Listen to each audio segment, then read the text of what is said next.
नमस्कार दोस्तों, राधे राधे, जय श्री कृष्णा। तो आइए श्रवण करते हैं जितिया व्रत कथा।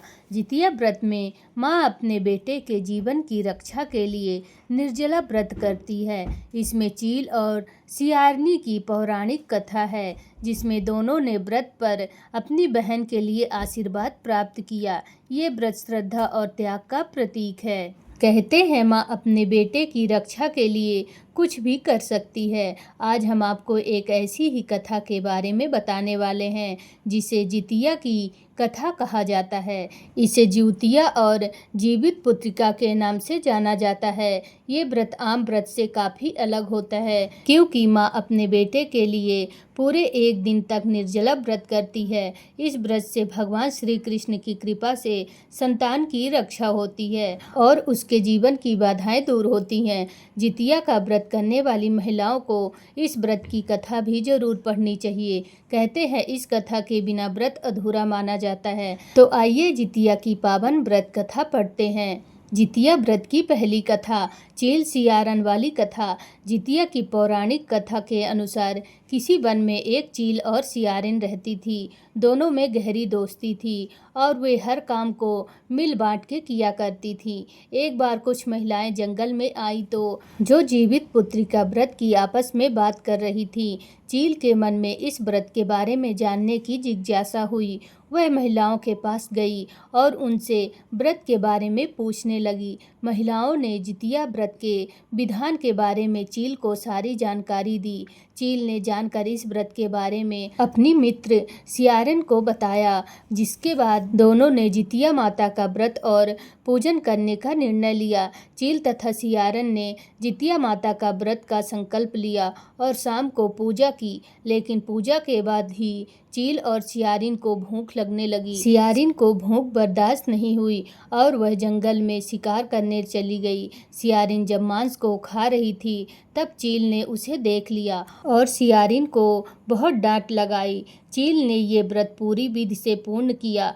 फिर अगले जन्म में सियारिन और चील का जन्म बहन के रूप में एक प्रतापी राजा के यहाँ हुआ। सियारिन का विवाह एक राजकुमार से हुआ और चील का विवाह राज्य मंत्री के पुत्र से हुआ। कुछ समय बीता तो सियारिन ने एक पुत्र को जन्म दिया, लेकिन जन्म के कुछ दिन बाद ही उसके पुत्र की मृत्यु हो गई। इसके बाद चील ने भी एक पुत्र को जन्म दिया, जो जीवित तथा स्वस्थ रहा। यह देखकर सियारिन को अपनी बहन चील से ईर्ष्या होने लगी। जलन में आकर सियारिन ने अपनी बहन के पुत्र और पति को मरवाने की कोशिश की, परंतु दोनों ही बच गए। एक दिन देवी माँ सियारिन के सपने में आई और उन्होंने सियारिन से कहा, यह तुम्हारे पूर्व जन्म के कर्म का फल है। अगर तुम अपनी परिस्थिति ठीक करना चाहती हो तो माँ जितिया की व्रत और उपासना करो। प्रातःकाल उठकर इस सपने के बारे में सियारिन ने अपने पति को बताया। सियारिन के पति ने यह सुनकर सियारिन को ये व्रत करने के लिए कहा और इसकी बहन चील से माफ़ी मांगने को बोला। इसके बाद सियारिन चील के घर गई और उससे अपने गलतियों की माफ़ी मांगी। सियारिन को उसकी गलतियों पर पछतावा देखकर चील ने उसे माफ़ कर दिया। अगले साल जब जितिया व्रत पड़ा तो ये व्रत सियारिन और उसकी बहन चील दोनों ने एक साथ रखा। माता जितिया ने प्रसन्न होकर सियारिन को पुत्र प्राप्त का आशीर्वाद दिया। कुछ दिनों बाद ही सियारिन ने एक सुंदर बालक को जन्म दिया। इसके बाद दोनों बहन प्रेम भाव से खुशी खुशी रहने लगी। बोलो जितिया माता की जय। जितिया व्रत की दूसरी कथा, जब वृद्धावस्था में जिमूत वाहन के पिता ने अपना सारा राजपाट त्याग कर वानप्रस्थ आश्रम जाने का निर्णय लिया। जब जिमूत वाहन को राजा बनने में कोई रुचि नहीं थी, इसलिए उन्होंने अपने साम्राज्य को अपने भाइयों को सौंपकर अपने पिता की सेवा करने के लिए जंगल की ओर प्रस्थान किया।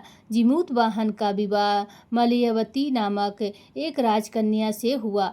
एक दिन जिमूत वाहन जब जंगल में जा रहे थे तो उन्हें एक बूढ़ी महिला रोते हुए दिखी।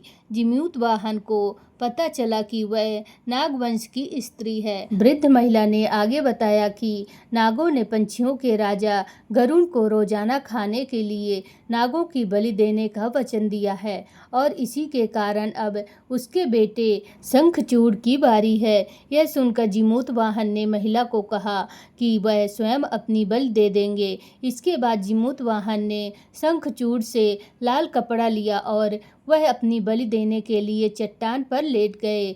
जब गरुड़ आए तो उन्होंने लाल कपड़े में ढके जीव को देखा और वह उसे पहाड़ की ऊंचाई पर उठा ले गए। पंजों में जकड़े हुए जब पीड़ा के कारण जिमूतवाहन कराहने लगे और तब गरुड़ की उन पर नजर पड़ी और उन्होंने जिमूतवाहन से पूछा कि वह कौन है और नागों के स्थान पर वह क्या कर रहे हैं।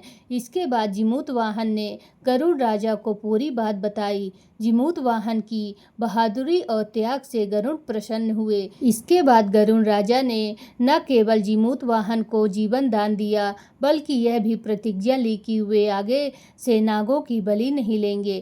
कहते हैं इसी घटना के बाद से जिमूतवाहन की पूजा की परंपरा शुरू हुई। बोलो जितिया माता की जय। तो आइए श्रवण करते हैं जितिया व्रत की तीसरी व्रत कथा, द्रोणाचार्य और अश्वत्थामा की कथा। जितिया व्रत की एक कथा महाभारत काल से जुड़ी है। कहते हैं महाभारत युद्ध में अपने पिता गुरु द्रोणाचार्य की मृत्यु का बदला लेने के लिए अश्वत्थामा पांडवों के शिविर में घुस गया। उसने शिविर के अंदर 5 लोगों को सोया पाए। अश्वत्थामा ने उन 5 लोगों को 5 पांडवों समझकर मार दिया, परंतु वे द्रौपदी और पांडवों के 5 संतानें थीं। इसके उपरांत अर्जुन ने अश्वत्थामा की दिव्य मणि उसके माथे से निकाल ली। अश्वत्थामा ने बदला लेने के लिए अभिमन्यु की पत्नी उत्तरा के गर्भ में पल रहे बच्चे को मारने की कोशिश की, जिसके लिए उसने उत्तरा के गर्भ पर ब्रह्मास्त्र से